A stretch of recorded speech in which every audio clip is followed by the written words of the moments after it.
هو نستعينه ونستغفره ونصلي ونسلم على سيدنا محمد وعلى آله وصحبه أجمعين ولا حول ولا قوة إلا بالله. So we got to the statement of the Prophet ﷺ, وَلَا تَدَابَرُوا, do not turn your backs on one another. So tadabura means musarrama or hijran, that is to either turn away or to hijra, to, I can't think of an English word for that, to cease engagement with something. What would be a word for the hijran? What's it translated as there? I can't think of an English word. Really, I'm blank. My dictionary, Manchurian. Huh? I have my Manchurian. No, it should be in your English. I don't, is it Arabic? Oh, Arabic doesn't help me, can it? Hijran.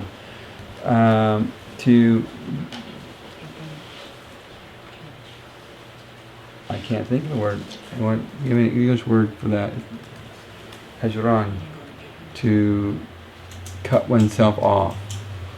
That's the right word. There's a word for it in English. You are not to bar. What do you call that when you to blockade? No. Anyway, that's what it means. Embargo? Huh? Embargo? Yeah, like to put an embargo or something like that. Yeah, to cease relationship.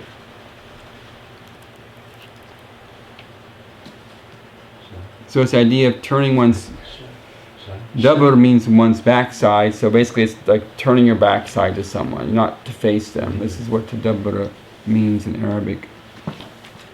So we've been talking about obviously this whole issue of issues of brotherhood in Islam, and we covered quite different things. I'm trying to see what page it starts on here. Let me start there. Bismillah.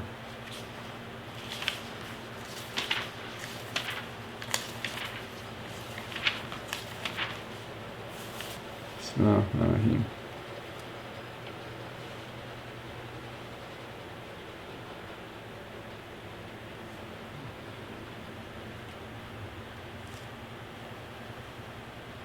Okay.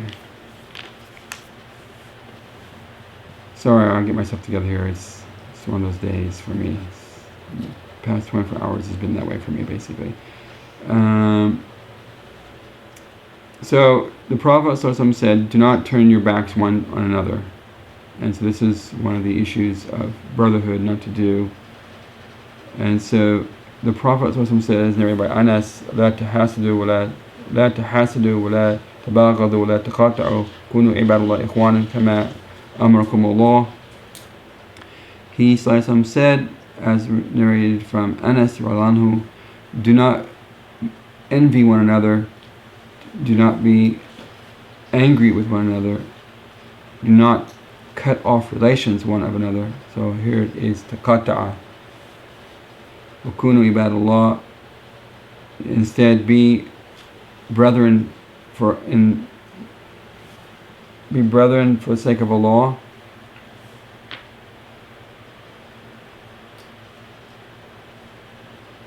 Or it could be kunu ya ibadallah, or be of servants of God, brothers, as Allah has commanded you. So I guess you could translate that two ways there. And so the reason that Imam Ibn Rajab has put that hadith here is because of the statement of the Prophet, وَلَا تَقَاطَعُوا. So the idea of qat'a, that is the idea of cutting off relations. And then he mentions here a well-known hadith narrated by Imam Muslim and Imam Bukhari on Abu Ayyub radhiyallahu anhu. The Prophet said, لا يحل لمسلم أن يحجر أخاه فوق ثلاث يتقين يسد هذا ويسد هذا وخيرهما الذي يبدأ بالسلام. This hadith is narrated by Bukhari, Muslim, Ahmed, Abu Dawud, Tirmidhi, and Ibn Hibban in his Sahih. So it is not permissible, لا يحل, for a Muslim to not have relationships or to cut off relationships for his brother in faith greater than 3 days. The two of them meet and each one turns on the other, so they don't engage with each other. The best of these two is the one who begins with salam. So the one who seeks to reconcile a broken relationship is the best of the two. And this basically is the gist of here's a larger discussion here about the idea of salam. And then he narrates from Abu Dawood, the Prophet saying, "Man hajra akhahu sana fahuwa ka safqi damihi." He who separates or cuts off relations with his brother for a year is as one who has spilled his blood. This is narrated by Abu Dawood, Bukhari. Imam Hakim also narrates it. So there's a very serious interdiction of the Prophet. So some statements about not having relationships, to actively engage, not to engage. You intentionally do not engage with other people. You cut yourself off with other Muslims. Obviously, there could be reasons for that, why one does that. In the context of what's been previously mentioned in the hadith, the two qualities are mentioned. The Prophet said, "Do not mutually envy one another, do not be angry with one another." So obviously, these are two emotional states. You can engage with someone. You can have envy towards someone, and you can be angry with someone. That's why you don't talk to them. That then becomes your reason for not engaging with them. So it's almost as if this idea of cutting off relationships is almost a result of the previous prescriptions of the Prophet ﷺ. So obviously, if you are carrying a grudge or having animosity towards someone or envy towards them, you've built up a negative emotional attitude towards that person, then or they've done something you don't like, or they do something you don't like, to you directly, or they act in some way where you just don't like, or they don't agree with how you express your Islam, they don't agree with it, they're not, maybe you find something incongruent with them. And I'm not talking about something which we'll get here about innovations and things like that. I'm talking about something you just don't like. So it's very easy to find reasons to not engage with someone. It happens all the time. And so then we develop our reasoning, and then we carry it out by cutting off relationships. So I think that in the context of the hadith as it's been worded by the Prophet ﷺ, this idea of tadabbur, or turning one's back, and to cut the idea of cutting off relationships, is almost a result of your just attitude towards the person. So it's really a fuller expression of dislike, anger, whatever it may be towards the person. So obviously there has to be some remedial to this, and the Prophet ﷺ and the hadith that he mentioned here, the best of those, the best of those two is the one who makes the effort to, and the first thing is, and it's mentioned here, a little bit more of a discussion, that you begin by greeting someone, just by greeting them. You can start greeting someone, and that's helping to overcome your barrier of wanting to engage with them. Of course, there are other ways you can do it too. You can send them a gift. If you can't confront someone, maybe what you want to do is, up front, if you can't confront them, then maybe you start out by sending them something or doing something good for them. So you soften your heart towards them that way. So you're going to soften yourself up a little bit take away some of the anger, take away some of the envy, whatever it be that you hold in yourself, until you can actually operationalize it by actually confronting them face to face.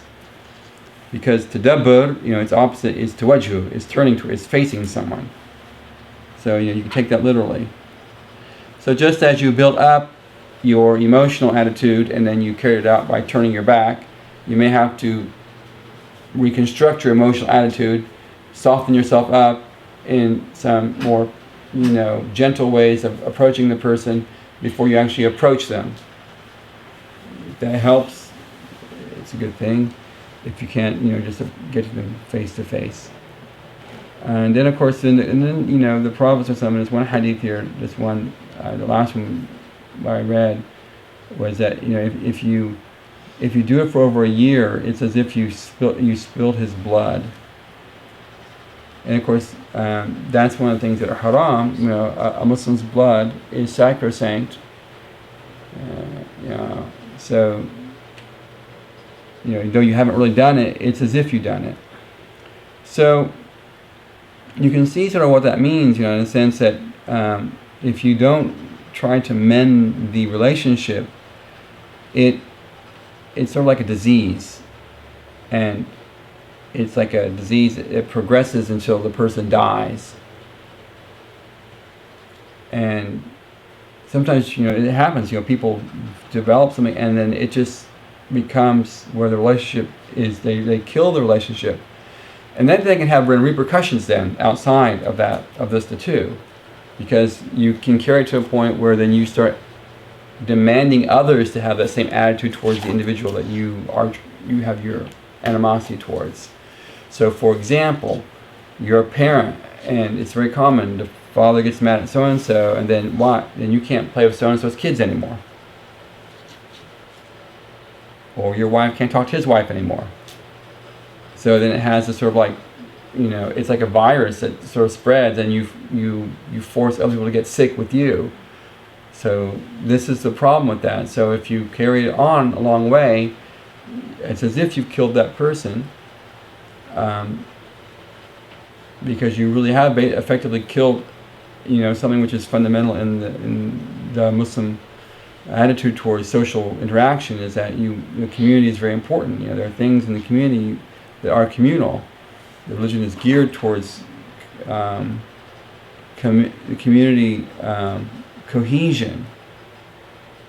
And you can see this, for example, in a mosque, for example, people create problems. So what they do, the Jamaat splits up. It has mitosis, it splits off and mutates, and you get two Jamaat, because so and so on the board didn't like so and so on the board, and they were the fun guys who provide the money, and so bam, they separate from each other, and they don't try to reconcile. People don't try to reconcile them to keep the Jamaat. So what happens is that they take their little cohorts with them, and so bam, you get another two mosques on the street all of a sudden. And that happens. That's a very common thing to happen.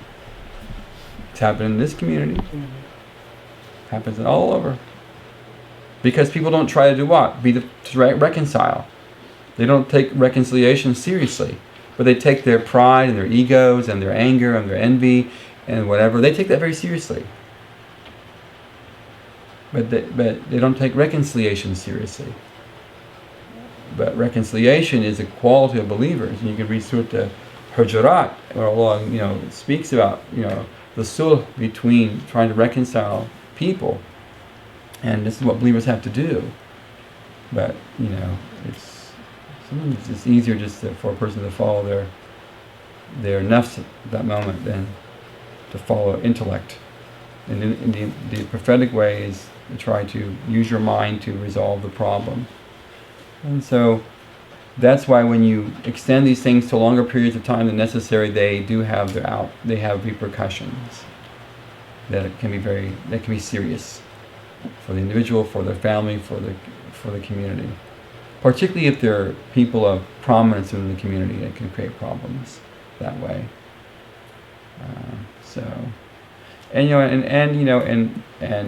There are two areas in people relationships that people get really picky about. One is family, the family honor, the family name, the tribe, whatever it may be, to preserve that. And then the other is your issues of faith, or maybe sports teams too. But your soccer team or your cricket team, but that's like false religion there. But family and religious affiliations become really tension points that you try to maintain your relationship strong within or not. And when you break those relationships, oftentimes they can be very severely, the results can be very severe. The outcomes aren't good. I have a question. Yeah. What about friendship that you feel you have to leave because it's driving you away from your religion? Okay, that's the next paragraph. Yeah, so وكل هذا في تقاطع لأمور دنيوية فأما لأجل الدين تجوز or تجوز زيادة على ثلاثة. So that's like 3 days. So you get 3 days to try to reconcile. After that, it becomes problematic for you. Okay. After 3 days, though, if it's just a worldly thing, and those are the ones which we usually oftentimes run into. What about if it's religious issues? Well, there, scholars say that they can be more long-term or even permanent, cutting off of relationships. The Prophet ﷺ warned about the munafiqun, for example, and people who had clear nifaq. Of course, in our time, that's a hard one to say because one of the first things that you say to someone who you don't like religiously is that they're a munafiq. That's always the standard. You try to use that word nifaq. It's like that's the post-it note they get, And because your definition of nifaq is what? They're not doing what they should be doing as a Muslim. Well, if you were a real Muslim, you really wouldn't, because real Muslims don't do things like that. You know what I mean? And I hear that so much from people. And that's people who have a very shallow understanding, or who have this, or have such idyllic understanding of Islam, or what a Muslim. They have such a high bar, what it means to be a Muslim, that no one ever met that bar. And if they did, they're all dead. And so the result of that is that they must be hypocrites. But this is a very foolish and childish attitude, but it's a very common attitude among Muslims. Well,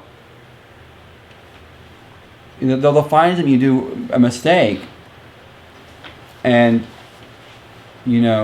what happened to me? I had an anger issue at the urs, and I got upset, and I was upset for Ahmed, and then one person approached me and said, well, I remember what you gave in a talk about one of the reasons why you became Muslim was that you liked the Prophet's character traits, so this is like so against the prophetic character traits. I said, yes, so what about that? I said to that person, once you put this barrier, this bar with someone, they have to, because, for example, I said something in a bayan that the reason I converted to Islam was because of the prophetic character traits.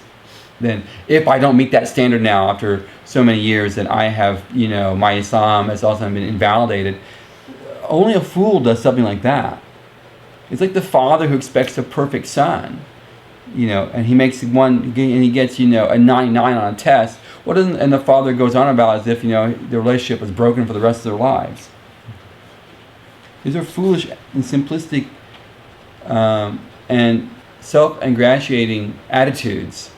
Because they make the person who says that as if they console their own egos or emotions by saying that to you. But the reality is, no person after the Prophet ﷺ is perfect. No person ever had perfect qualities except the Prophet. That's a Sunni belief. So they may have a heap more than you, but if I said that Sayyidina Abu Bakr didn't sin, I'd be a liar. And a sin is a breach of adab with Allah. And that's the worst thing you could ever do. To think that it didn't happen is a fool. a foolish belief.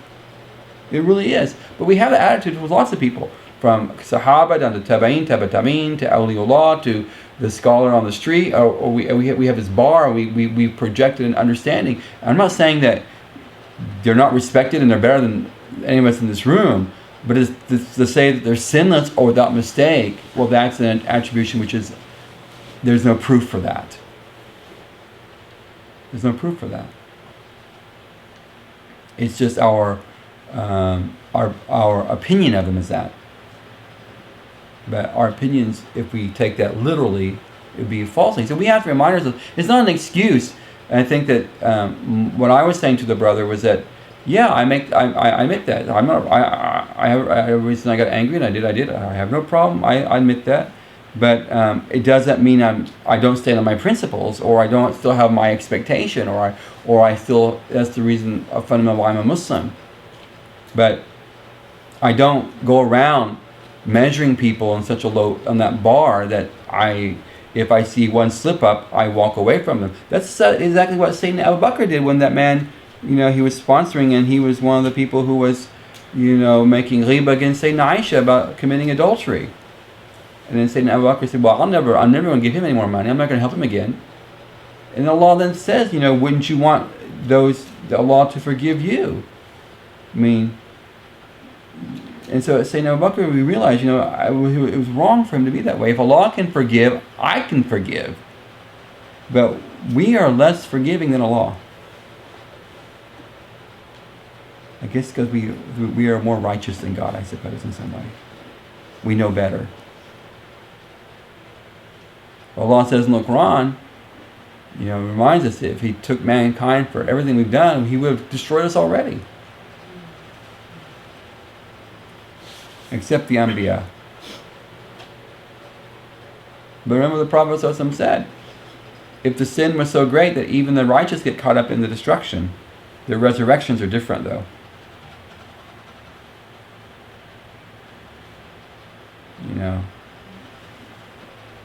The point being is, we need to have that attitude. If you have this bar where you think that people, when they make a slip up, that automatically is anathema, that you label them a hypocrite, this is a foolish statement. Because a hypocrite is someone who lies consistently. Right? He's a habitual liar. That's a hypocrite.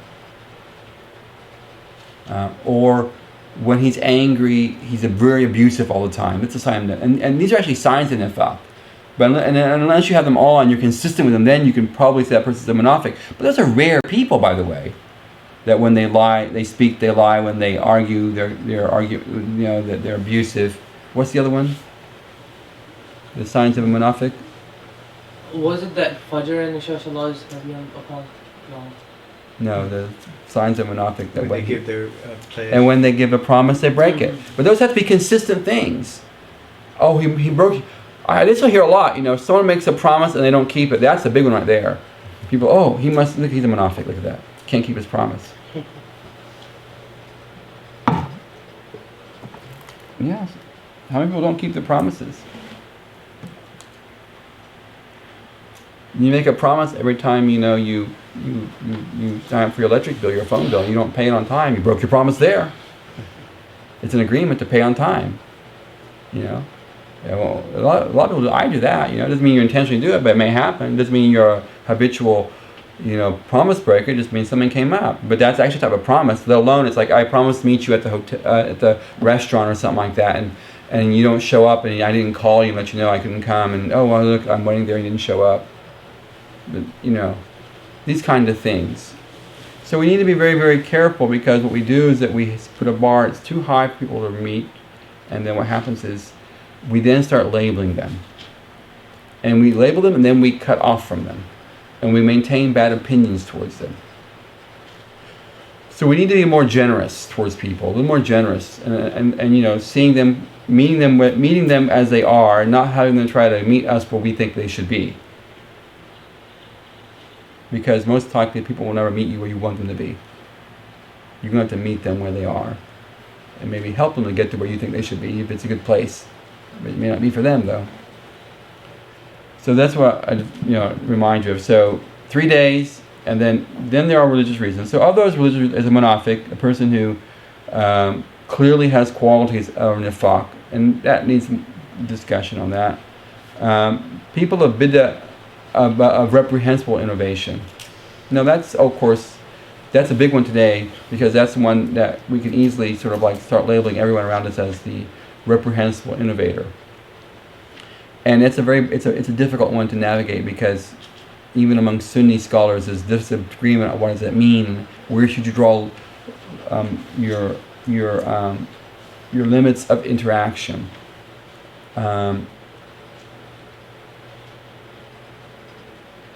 So how we define it as a reprehensible innovator is something which we're not going to agree upon, but yeah, it's a big one. But perhaps that one needs a big discussion on that, obviously. But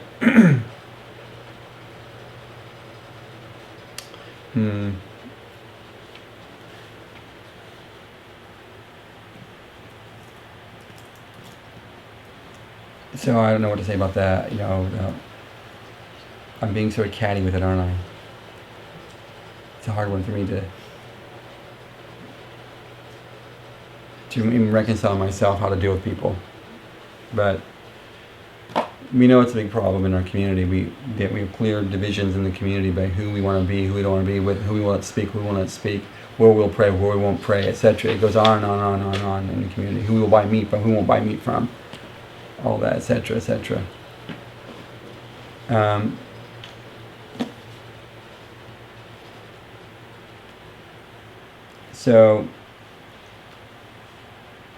But I think that personally, when reprehensible innovations are creedal innovations, fundamentally, and so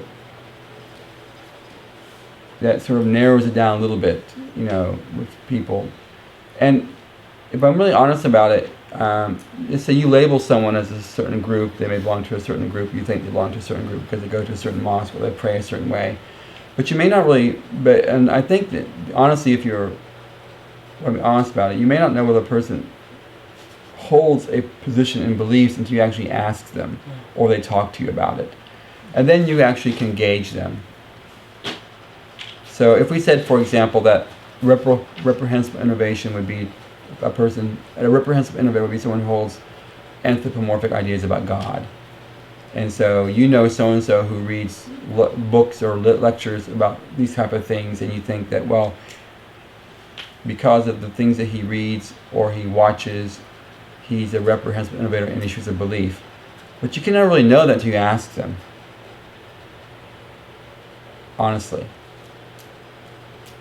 It's like, think of communal sectarianism in Pakistan between Shia and Sunni, for example. Some have been born to a Shia family, but they don't know anything about Shiism. Right. But they get caught up in the killing at the mosque, though, because they're Shia. But they're not Shia in belief. They're Shia because they were raised in a Shia community, so it's assumed that person is a Shia, or these kinds of things. So that's the problem, is that guilt by association is the general way we resolve that. We've accused you of that because your dad goes to that mosque. You must be that way too. You understand how that works? And that's unfortunately a human failure to be very objective and more discriminating with an individual. So you see, the Prophet ﷺ was very discriminating with the munafiqun, and he didn't tell people their names. Though there were some people who, from their actions, were clearly thought to be munafiqun, and the Sahaba picked up on it. But generally, the Prophet didn't tell people their names. He let them exist among the community. And perhaps there were many Sahaba who didn't know that so-and-so actually was, from the divine perspective, a munafiq. But since they didn't know, they still interacted with that person. The ones that were problematic were the ones that clearly created fitna in the community. They stirred up trouble. Okay? And there were internal mechanisms within the community to deal with them. They were dealt with. But generally, a lot of people just probably didn't know who was who.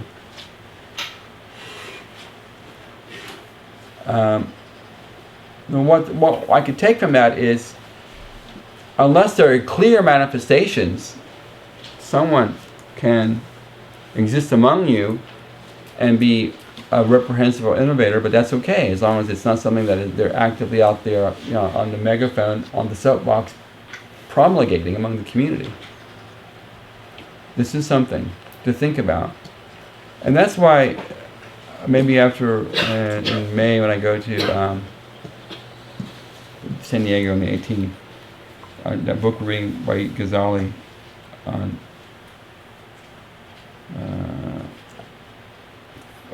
Faisal Tafrika Bain Islam wa Zindaka, where Ghazali tries to distinguish between, because in his time Ghazali had these Asharite scholars who were saying that if you weren't Asharite, you were an innovator. They were very hardcore Asharite scholars. And so Ahl Sunnah was defined as Asharite. That means that if you were Maturidi even, you were outside of that in some way.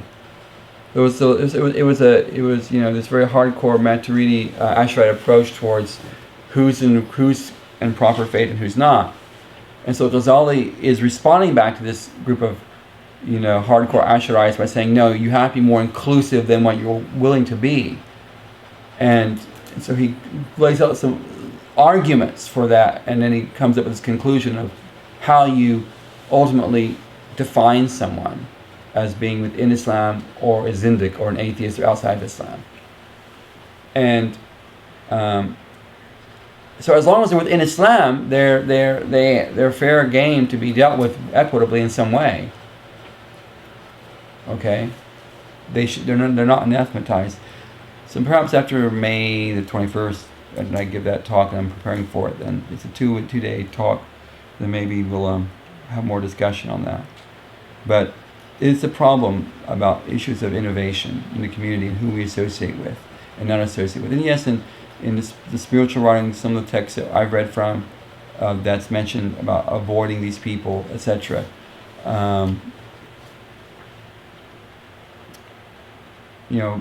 People who can threaten you, people whose conversation threaten you. When you have a conversation with them, they make you doubt your beliefs, or they make you angry, or they put feelings of dislike or hatred or coldness in your heart towards people you know already. That's when maybe you have to start pulling back a little bit at that moment until you can assess the situation. Understand that. So without getting too much details on this, I think that's where you need to sort of bring this down to about innovating people. If it's someone that you're not comfortable with, that they hold a belief, they've stated it, they do something you're not comfortable with, and it just makes you uncomfortable, intellectually uncomfortable, or emotionally uncomfortable, and you don't know how to handle it, okay, then at that time it's probably best to pull back from that person. If you can handle it and doesn't threaten you, you can emotionally deal with it, and you can still engage with them equitably and amicably, then that's okay. Then do that. But if you feel that you can't, then that's probably when you should step back. This is probably the best advice I can give on this right now. So I have a question. So let's say if there's like a community imam, he wrongfully accuses the other community and tells the people in his community not to engage with the people of the other community without any legitimate reasons. So would the burden of that would fall on the imam or the people themselves? Well, I think that if someone is publicly warning the community about a specific person who stands on a minbar and publicly teaches, then that person has to clearly make his claim, his argument quite clear to the people why this is, because so-and-so said such, this is a quote from him, and this is what our response is, and why that is a misstatement of the guy on that minbar over there. I think that's the best way to approach it. Now, just because someone says something on a minbar that you may not theologically agree with, you ask yourself, well, does that necessarily constitute an act of disbelief? Is it something that you can reconcile in some way for that person? That would probably require a little more nuanced analysis of what the person.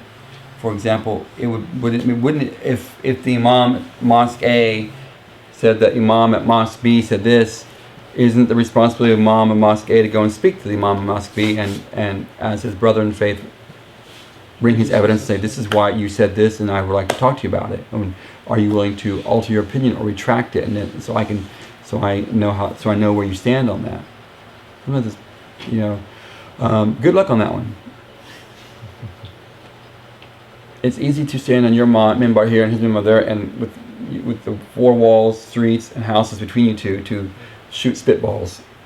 But who would the burden of The burden's on the Imam. Even if the entire community cut ties with the other community. What's that? If one community cut ties with the other community. Does what? Cut their ties off, like they don't speak to them. That's the same thing. Just because the guy in the minbar says something doesn't mean everyone in the group believes that. Understand? That's a fool. This is when it's so simplistic. All of a sudden, we break it down. Well, just because he walk. It's like you saw me. If I saw Naim walk into a Catholic church. Well, he's Catholic.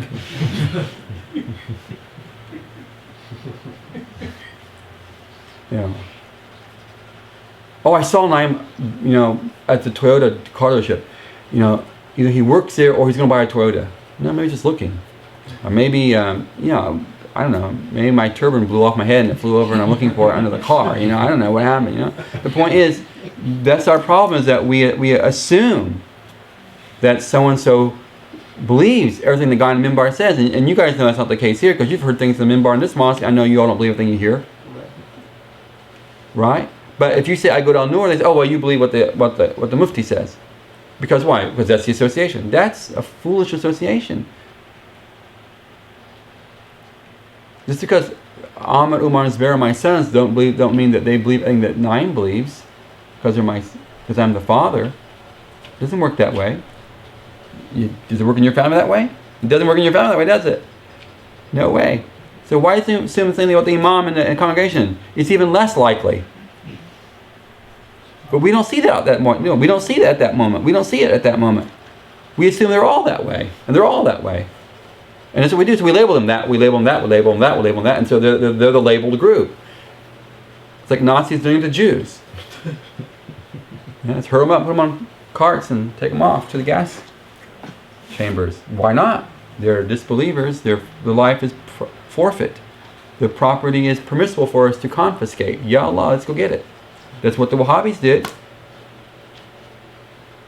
If you don't, it's our way or the highway. It's what Republicans do. It's our highway or the highway. That's such a human attitude. But even in jihad, you don't really fight people unless they're actually combatants against you. If you're in a warfare and the guy is running, you shouldn't even fight him when he's running from you. This is about there's a degree. When you're fighting, you fight.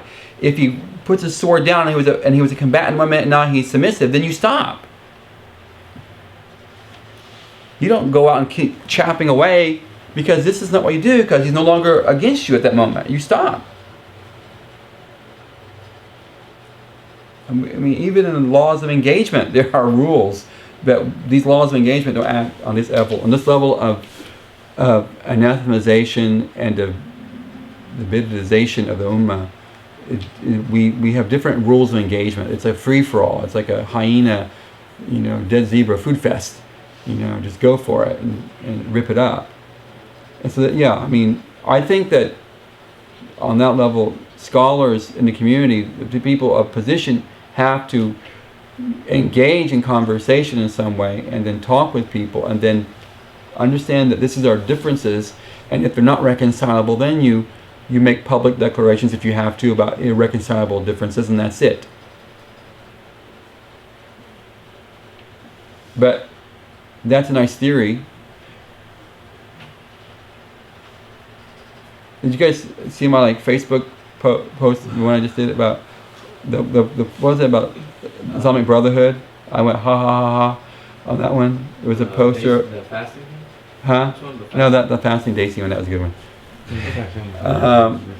It was one. Some was about Islamic Brotherhood. You know, and I went ha ha ha. Oh, it was like, you know, Islam is brotherhood, and there's no racism in Islam. And I put ha ha ha ha on that one on Facebook. Yes, in Islam there's no racism, but there are a lot of racist Muslims. I put down. Did you see that one? You see that post? I said there are a lot of racist Muslims. There are Arab elitists. There are Turkish elitists, and there are I was born Muslim elitists. Arabs think that they're better than the Ajam. The Turks think that, you know, they're better than the Arabs, and if you're born to a Muslim family, you're better than a convert. Because, well, we always had Islam, and that person just came into it. So there's all types of elitism. Not in Islam, but with Muslims. But in Islam, there is elitism.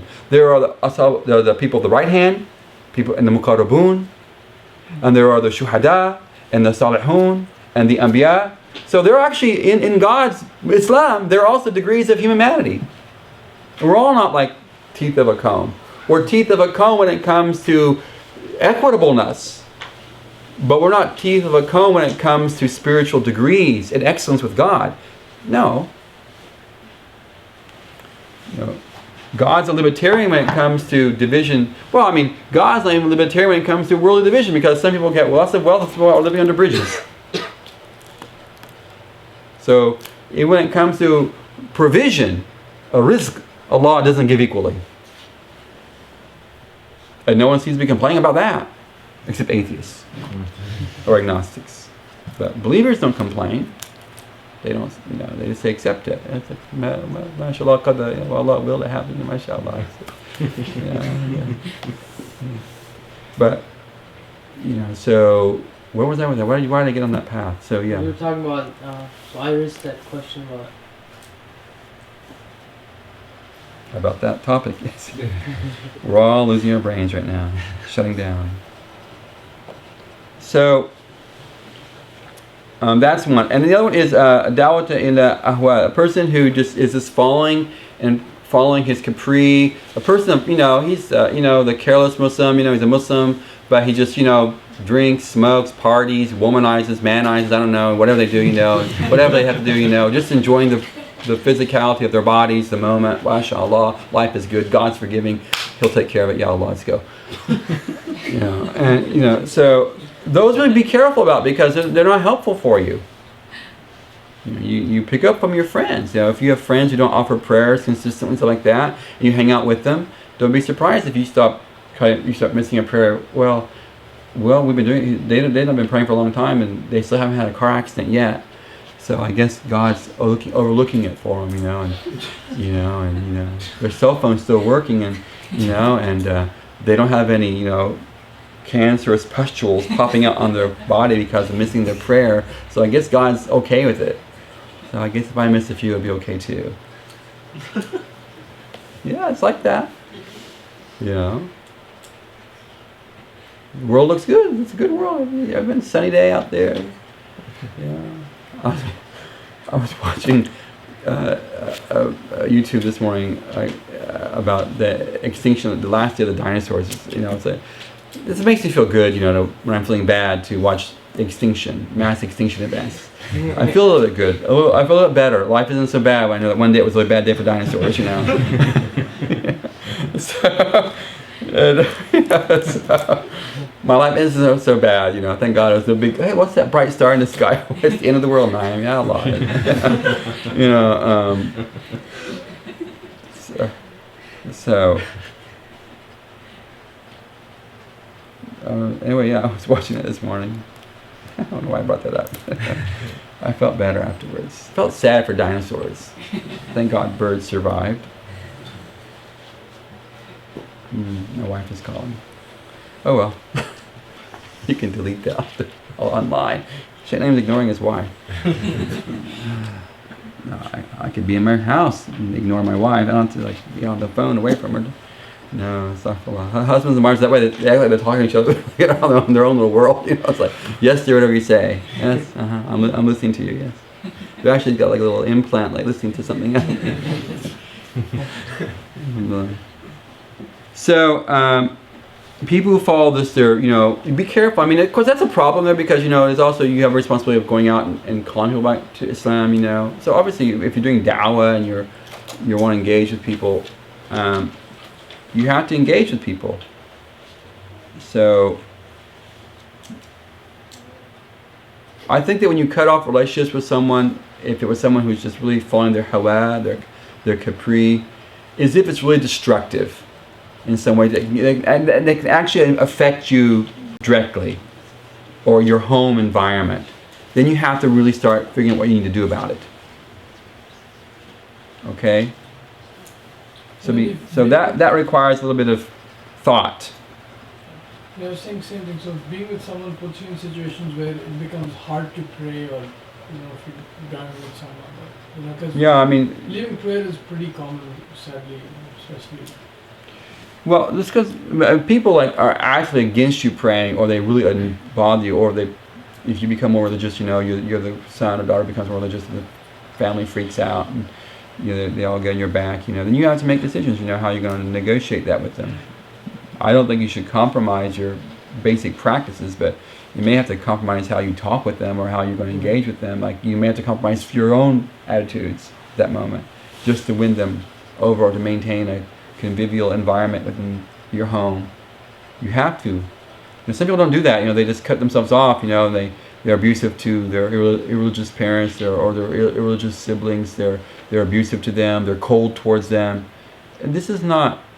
I mean, only if they were really against you and you had no other place to go, you might take a wall like that and defend yourself. But those are really extreme situations, I think. Just because you're feeling uncomfortable doesn't mean you reciprocate with coldness when you don't have to. Now, if you live in your own home, you have your own space, and your family's across the street, then maybe you can make more of a stand that there's things you accept, you don't accept, and you don't accept that conversation, you don't accept that attitude in your own space. And then you have the right to do that. But I think those are really, those are at the moment, you make the call at the moment how you want to deal with those kinds of situations. Be mindful, and I always warn people, be mindful of anyone who stands on the minbar and gives you these universal game plans. Because you never go into no coach ever goes into any football game with the same game plan you had from the last game. But we Muslims think that if we have some basic game plans that they're universally applicable. That's so foolish. It doesn't work that way. You have to really deal with it with the individual at the moment in that situation the best you can, and take it from there. So I think you always want to ask yourself, am I going to get angry in this situation?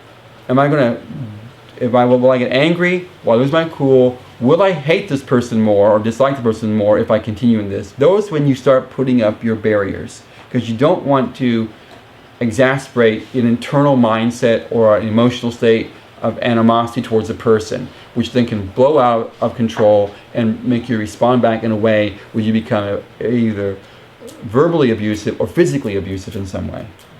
And that could be like destroying their property, or calling them names, or getting on the internet and speaking out against them. That's when you know that things are going out of control.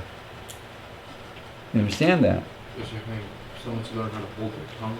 Oh yeah. Hold your tongue, cut it out. Put rocks in your mouth, bite your tongue, bite your lip, slap your face, walk away, find a pillow, scream into it, whatever it takes. Yeah, seriously. So, Sandeep, which is the bigger degree of offense, just merely keeping animosity in one's heart, or actually keeping animosity in the heart and then going against and obviously the core problem is the heart. The fruit is the hand. You can always stop the hand, but you may not get out of your heart. But as long as you're not displaying something, you're not actively showing aversion, physically apparent aversion, that's better. That's good, because that means that it's a hidden problem. You keep it within yourself. But remember, sometimes you have an attitude towards a person, and when that person's not around, you talk about that person in front of other people in certain ways, and then you end up still not directly in his face doing something, but you sort of like build up your little group of self-loathers of individuals, so and so. You want them to dislike him like you do. So what you do is you feed them. You feed them your story, or you feed them what's going on, so that you also turn them on your side. Understand? And we do that. People do that. Now, that's a very dangerous thing to do. And like the only time you ever would probably do something like that, if you had to, is if something was done by a person of position, a scholar or something like that, who did something that was so unacceptable that it needs to be known, but the community needs to know this, because this is like you've gone beyond the limit, you've gone over the limit, over the valley, through the woods, and you're over, into some place where you should never have gotten into. And people need to know, because people then trust in you. Because what happens is that if people especially religious people, religious leaders do things, ulama, things like that, do things, because that first of all, you that throws dirt on the religion. It makes religion seem bad. You dishonor the Quran in that way. You dishonor the Prophet in some way, because you claim your authority, and you claim your religious status from them, but you betray them. Then I think you have to do things much more public and put things to an end. There has to be something like that done, most likely.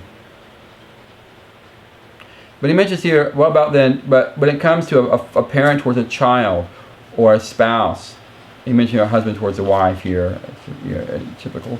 But one can go beyond 3 days. Like if it's an internal family issue that requires some type of ta'deeb, you don't do it out of hate, you do it out of, this of course, this is nice Islamic theory here, right? You do it out of trying to teach a lesson. As a corrective measure, right? So where you put up you cut off relationships just so that people understand that this is a serious thing. Either we have to come back to the table and talk about it, or we're going to be in this. We're going to have. I'm not going to talk to you for a few days, or engage with you, or give you your allowance, or let you do it. Have the car keys, whatever it may take. But that's for the higher authority, or yes, it's the one who has authority to do that. But you have to be very careful, because obviously all these things. Well, what's your emotional state in that? Are you doing it to hurt them? Or are you doing it to actually to instruct them? If you're doing it to hurt them, then you need to be honest with yourself and stop it. If you're trying to instruct them, don't let your anger or your feeling of vengeance get back, that it sort of creeps in. All these things require a lot of thought. I mean, that's why when I read these things like this and books like this, it's like there's truth in it, but there's also it's a truth mixed in with poison, because the poison is not knowing when to draw limits within yourself, and that requires you. I mean, to be honest with you, when you read these things of the Prophet is speaking as a prophet to his community. Right? He's giving advice as a prophet sees things. He sees things on many levels. He's seeing them from his own personal experience, what he's had to deal with. He's seeing them from a person who understands God on a deeper level, so he sees what really angers God and what really pleases God on deep levels. He's seeing it from a state of contentment with God at the same time. So, he's seeing it from a level we can't really understand. So his advice is advice, but his advice is really for people who try to be really prophetic in a way of self-awareness. Okay? So, if you want to not mix your sense of vengeance with your disciplinary policy, you have to be very mindful of yourself to do that. You have to be very honest with yourself. And that takes a lot from you. And so, what can be said about we can see this is a problem in our community. So sometimes if a party he's teaching Quran to the kids and he gets angry at them and then he gives them the worst beating ever. Then that hang them person from the should. fan, throw them from the stairs. Well, then that person should be either disciplined by the administrative people or fired. This is a problem in our. Well, then that person has to be warned that you won't get a paycheck next week if you keep doing that. Or, yeah, that one's an easy one. You won't get a paycheck next week. That makes them stop. Right? You won't threaten them. Throw them down the stairs. You must have been a real troublemaker. I don't have to do that, do I, Rehan?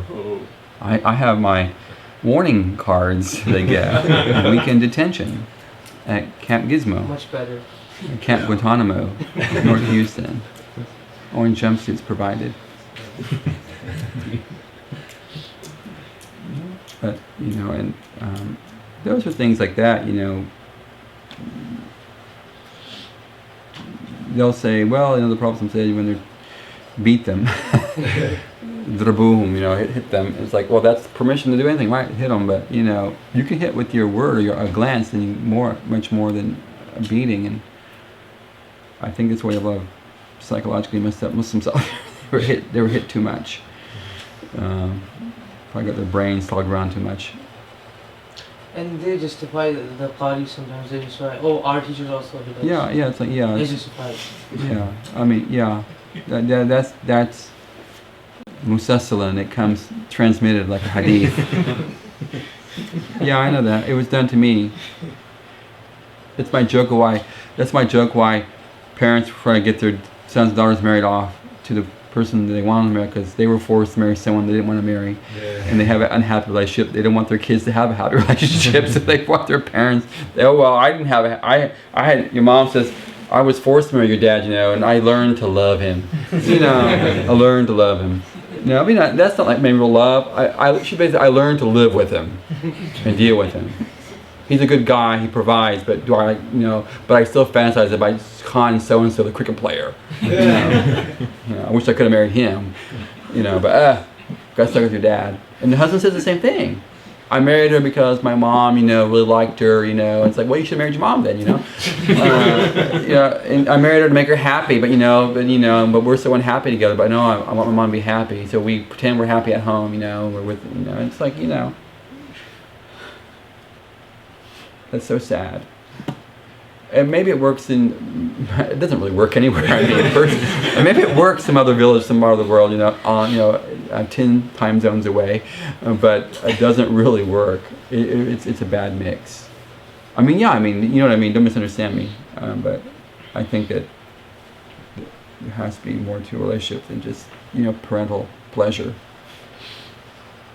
But I sometimes think that parents force their kids to because they were forced to, and they think, well, I had to go through this hell, so and I got kids out of it. They're pretty decent, so maybe they'll do the same thing. But I think there are sometimes it's like it's like when we in England. When I was going to go to England, a lot of issues with young girls being forced to marry a cousin, so that person can get a visa to come to England, for example. And it happens a lot. They're forced to, she's 16, 17, go to Pakistan for the summer. She's forced to marry a cousin, almost at gunpoint, to sign a marriage contract in order she can't understand. And then, bam, she's stuck.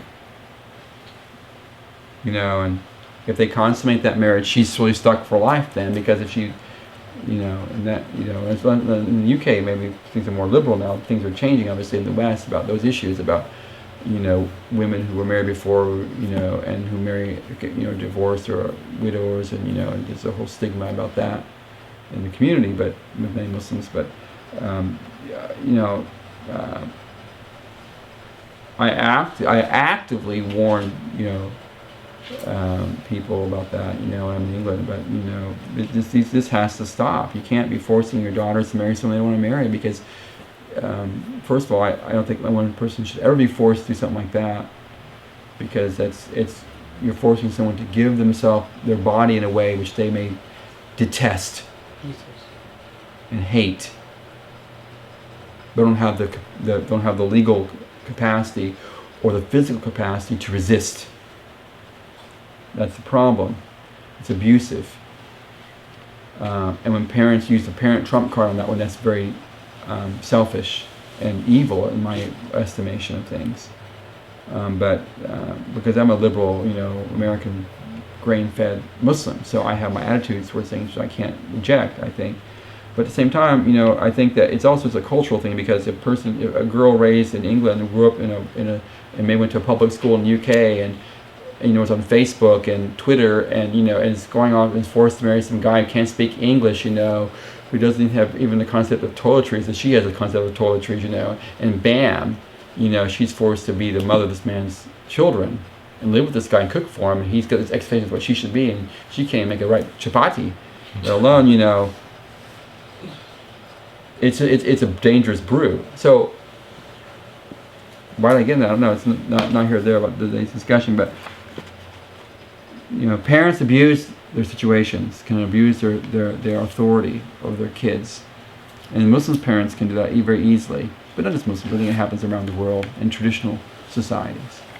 You know, in East Asian communities, in South Asian communities, in, you know, African communities and Middle Eastern communities, because they're much more traditional and traditional values. But in the West, it's not such a big issue. You know, your parents may not even know what your name is anymore. You know, who are you? It's like, I'm your son. Like, oh really? It's like, oh, yeah. I didn't know. I didn't know I had a son. You know, it's like, wow. You know, so we're very dysfunctional. Many of us in the West here. So, alhamdulillah. What can I say? So those are areas where you can. Where hajr, you know, or putting up a lack of interaction can be permissible if it's a disciplinary issue, ta'deeban, but nuanced with, you know, asterisks there, footnote, be very mindful you don't abuse that. And the Prophet himself, you know, separated himself from his wives for a month. That was a question. You go ahead. That was actually asking about instances in the Prophet when he did that. Yeah, so it's right there. And yeah, so, and the women were offered a choice, either Allah's messenger or the dunya. Choose. If you want the dunya, Allah, yeah, Allah will give it to you. If you want Allah's messenger, Allah will give you that. And they all made a choice. They all chose Allah and His messenger, and things were okay in the hujurat, in the dwellings after that.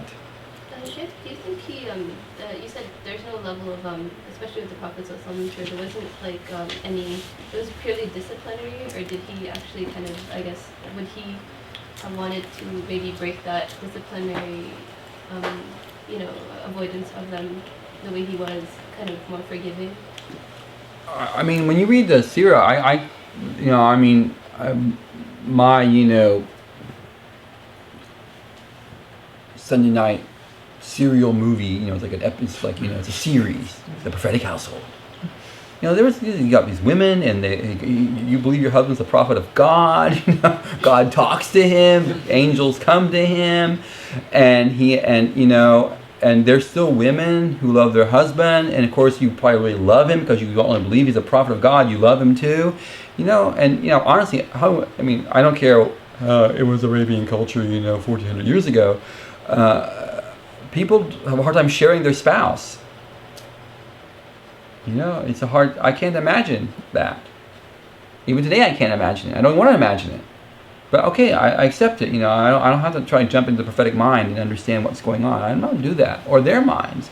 But definitely I can understand from we know from evidences that there was intrigue among the wives. You know, there was trying to vie, you know, to their husband's pleasure and make him happy, and you know, and yeah, they you know, but apparently things got out of hand, you know, with some of those things. You know, it was since the wives were, you know, their intrigues were getting a little bit beyond what was necessary. It was becoming disruptive. And he took that. I think the Prophet was a very sensitive person. I think he was emotionally sensitive. He was sensitive to people. And if he's in tune with God, God doesn't like, God accepts disorder, chaos in the world in a sense. But it's not something he loves. God doesn't love, for example, disbelief for people, but he allows it. So, if in the relationship with the Prophet in his home, the Prophet, I think, had a very sensitive issue about a sense of when you're in a home environment, there has to be some type of tranquility there. A sense that it's your space, it's your personal space. His wives were behind the hujurat. They were in there. They were behind the screen, and so he's a blind man, but you can still see him. The Prophet had manliness to him, and he had a masculine attitude towards not of loving his women and his home, but also they were of his home. His relationship with them was unique, as a husband to a wife, as any husband and wife is, and so not to share that on levels. And so when it came to, everyone knew that Allah called these women, they're our mothers, but we can't even, marry them afterwards, and we can't actually see them in person anymore. We speak them, we hear their voices, but we don't see their faces. But they're still our mothers, and they have a motherly status with us. And the Prophet honored that, maintained that. He seemed to be very concerned about that. And so obviously when he's going into his home, and that's his special space, and bam, there are intrigue going on, that intrigue, ratchets up to divine displeasure. The Ridha of Allah was in a sense being, impinged upon by their activities, and that's normal. That's a normal human thing. We all do that, right? We're all in states of Ridha problems with God, impinging on that. So in the prophetic, I think in his own personal space, my understanding, my looking at it, Allahu A'lam, is that he would have been very, very sensitive to that. Because actually, if you think about that, he knows also that how his wives treat him is unique, because their spiritual outcome, their salvation is really key to their relationship with their prophet husband. It wasn't like he was just a prophet for them. He was a husband prophet for them. So he knew that if they keep mucking around, it's a bad path for them, because they are affecting it's a relationship with a prophet of God. And so Allah put that decision, the choice, choose God and his messenger or the dunya. It's almost like a faith choice for them. It wasn't like Allah didn't say choose Allah and your husband. So choose Allah and the messenger of Allah. You choose him as the messenger of Allah, not as husband, because that's the ultimate criterion that the relationship was based upon. And he knew that if they broke that relationship, it would have repercussions with them. So I think on a deep level he understood that that's how he had to. The problem has to be solved from Allah, because the issue will be for them with Allah. Allahu A'lam. So he mentions here, just about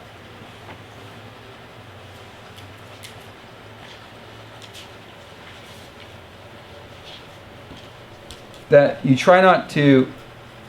لا يحل لمؤمن أن يحجر مؤمنا فوق ثلاث. Is that you try not to exceed beyond 3 days.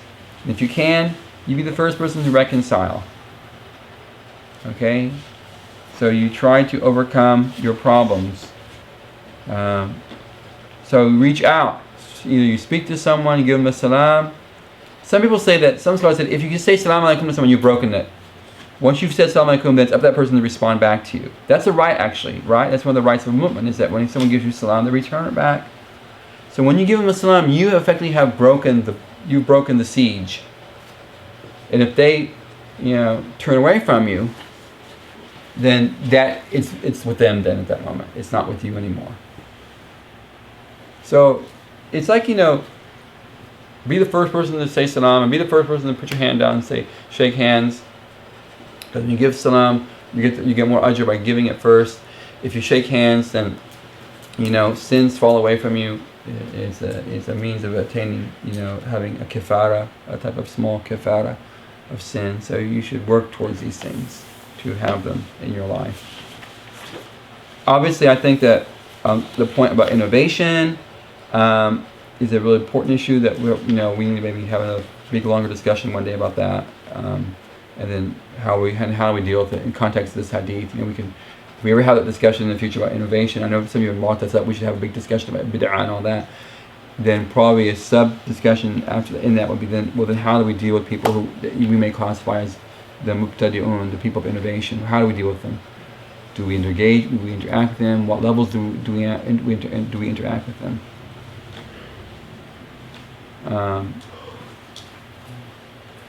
And then the next was وَلَا يَبِيُّ بَعْضُكُمْ عَلَى بَعْضٍ عَلَى بَيْعِ بَعْضٍ. We'll listen to that next week. I'm taking a lot of time on these things, but it's alright. It's a long hadith. It's okay. Inshallah, it's okay with you all. What time is it? 11:30. It's 11:30.